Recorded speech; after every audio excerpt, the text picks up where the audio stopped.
Hey, welcome back. We are halfway there. I'm very excited that you have joined me on this 5-day challenge journey, and I hope that you are getting a lot of great information on resolution and goal setting and setting yourself up for the success where you'll be in that 8% of people who actually accomplish and maintain their resolution each year.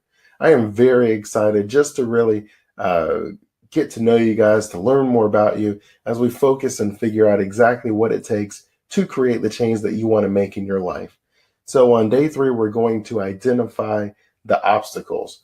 The reality is there's nothing that you can do about the fact that you're going to face setbacks. Something is going to happen that's going to throw you a little off. The most important thing we can do is figure out exactly where that's going to come from and what's the best way to overcome them. So this will be actually the first slide that you probably would have needed to wait for me because there was a lot of blank spaces. But we're ready to talk about the 5 most common obstacles to growth. Number 1 is well-being. There's physical well-being and there's emotional well-being. Now, on the emotional side, maybe if your resolution is resolving an issue with a family member, or maybe you're trying to enact change and start a company, like something that creates stress in your life, right? There's 2 types of stress. There is chronic stress, which is every day I dread what's about to happen.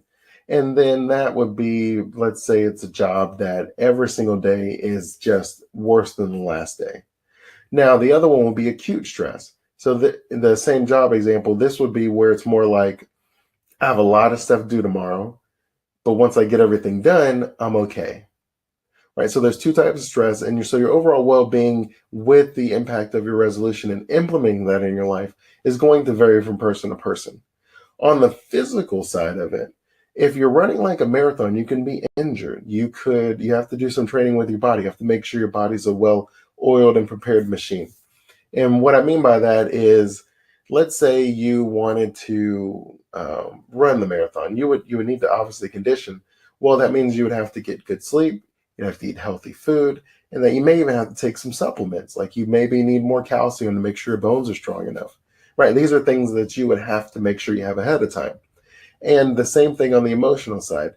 If your job or if reconciling a relationship, if something like that is weighing on you emotionally, what that means is you have to just put in more time to prepare.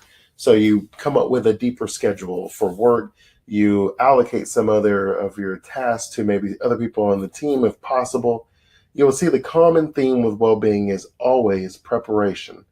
The better you prepare, the better and easier it will be to overcome that.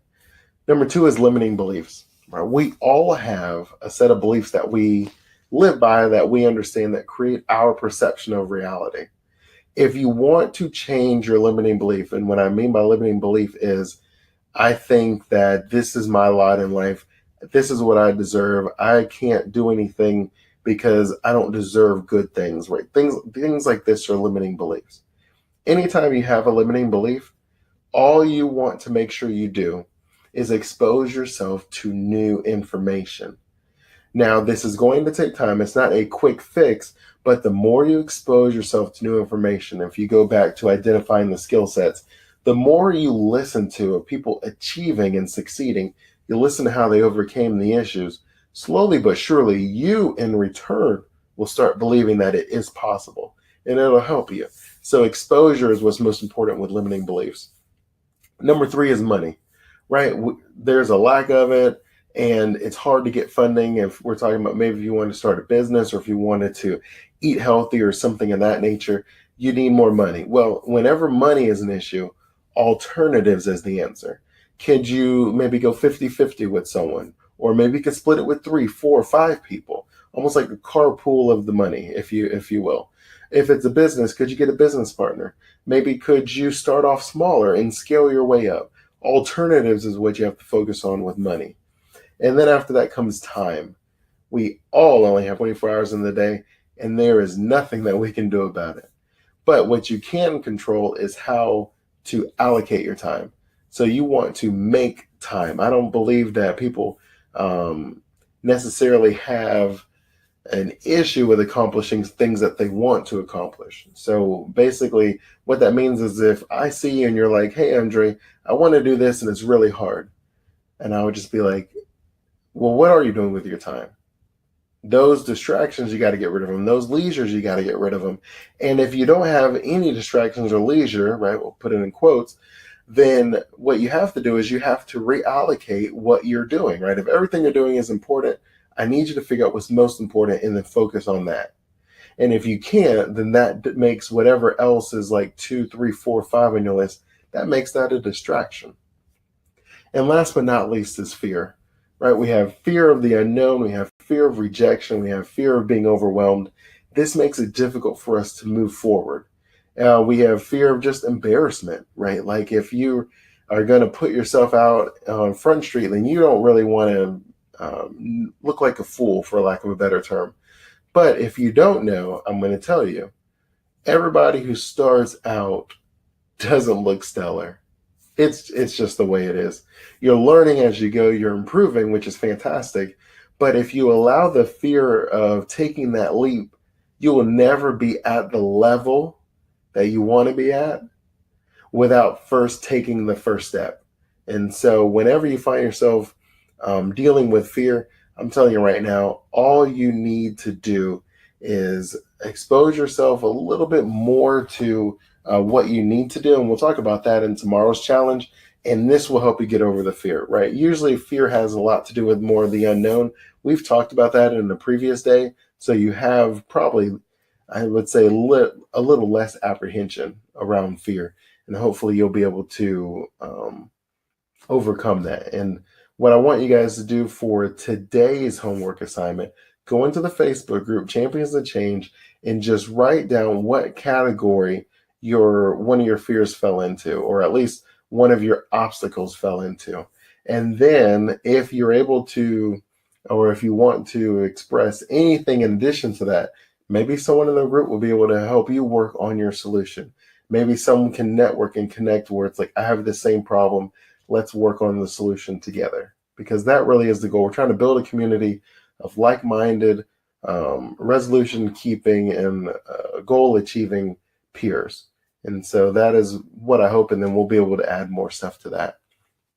So now you're able to answer all the questions in the workbook where you have all of the spaces filled out, so you're done with that. And then I want you to, as far as us figuring out how to conquer our obstacles, we're going to bring it a little bit more practical, right? So we did the high level, but now it's on the what do you do? So you'll see on page 2 of day 3, it's basically a how do you spend your time. And so you have the entertainment, you have the information absorbed, you have opinions, and you have health and wellness. I want you just to write down 10 things, and if you have less, you have less, that you put in each of these categories that you actually spend your time doing. And then I want you to cross out and work on replacing anything in your life that does not help you accomplish your goal. And the reason I use the word replacing is I don't want you to use your discipline or willpower to muscle your way through it. Like, I'm going to stop wasting time on, watching like random videos of cats dancing. Instead, I want you to fill your time with things that will help you accomplish what's most important to you. What will happen is you will slowly become less interested in watching the cats dance. The more you engage in your resolution, the more interested you're going to be in it, the less fear and apprehension you're going to have about it. And then what's going to happen is you're going to have less and less time, and you're going to want to devote more and more time to accomplishing your resolution. And you will find that you will end up being less interested in the other stuff that's wasting your time. And then that will enable you to fully engage in keeping your resolution, right? The way I think of it is like those playgrounds when you're a kid, right? I have 4 little kids. When you have the playground, it says, look, this is for 10 and under or 12 and under. Well, there's no one guarding the playground. So, I mean, kids at all ages can play on it, and they do. There are kids that are older there, but you don't see like an 18-year-old playing there. It has nothing to do with willpower or discipline. They have just lost interest. They found something more entertaining to do.